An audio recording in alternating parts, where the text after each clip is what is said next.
दिल्ली की स्वास्थ्य सेवाओं का इंफ्रास्ट्रक्चर मजबूत हो, इसलिए अब पीएम अभीम योजना का एक एमओयू साइन हो गया है। दिल्ली से सांसद मानसी स्वराज जी हमारे साथ हैं, जिसको काफ़ी समय पहले लागू हो जाना चाहिए था, थोड़ा समय लग गया, लेकिन अब नई सरकार ने 50 दिन में कर दिखाया। जी बिल्कुल, आदरणीय प्रधानमंत्री श्री नरेंद्र मोदी जी का, आदरणीय केंद्रीय स्वास्थ्य मंत्री श्री जेपी नड्डा जी का और दिल्ली की माननीय मुख्यमंत्री रेखा गुप्ता जी का बहुत बहुत आभार और अभिनंदन। और दिल्ली के देवतुल्य मतदाता का बहुत बहुत धन्यवाद। आपकी वोट की शक्ति का आज प्रदर्शन हुआ है यहाँ पर। आप ये देखिए, आयुष्मान भारत के दिल्ली में लागू होते ही जितने भी हमारे सीनियर सिटीजन्स हैं जो 70 बरस से बड़े हैं, वो चाहे किसी भी आर्थिक या सामाजिक पृष्ठभूमि से आते हों, उनको 10 लाख रुपए तक का मुफ्त इलाज मिलेगा। जो लाभार्थी हैं, आयुष्मान भारत कार्ड होल्डर्स हैं, और यहाँ पर आज आयुष्मान भारत के कार्ड होल्डर्स को कार्ड भी वितरित किए गए, उनको भी पूरे भारत में वो कहीं पर भी चले जाएं, प्राइवेट या गवर्नमेंट अस्पताल जो इम्पैनल्ड है उसमें चले जाएं तो 10 लाख रुपए तक का मुफ्त इलाज मिलेगा।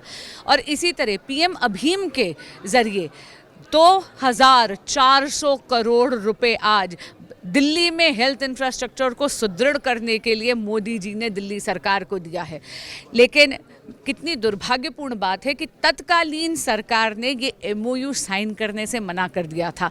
आपको याद होगा, दिल्ली के 7 सांसदों ने जाकर आयुष्मान भारत दिल्ली में लागू हो, इसके लिए दिल्ली हाई कोर्ट का दरवाज़ा खटखटाया। आपने भी लड़ाई कानूनी तरीके से लड़ी जी, उसमें आपको याद होगा कि दिल्ली हाई कोर्ट ने अभीम के लिए एमओयू साइन करने के लिए 5 जनवरी तक की मोहलत दी थी तत्कालीन सरकार के।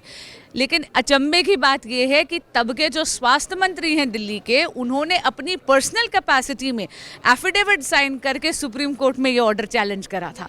तो आज महावीर स्वामी जी की जयंती पर इतनी बड़ी भेंट मोदी जी ने आयुष्मान भारत की दिल्ली वासियों को दी है, उनको बहुत बहुत धन्यवाद। सरकार की मंशा सिर्फ राजनीतिक मंशा थी कि केंद्र सरकार के कुछ लाभ नहीं लेना, जिसकी वजह से दिल्ली वालों का भी नुकसान हो रहा है? मुझे लगता है तत्कालीन सरकार दिल्ली की जो थी वो अपने राजनीतिक स्वार्थ को भी साध रही थी और कहीं ना कहीं वो द्वेष की राजनीति करती थी।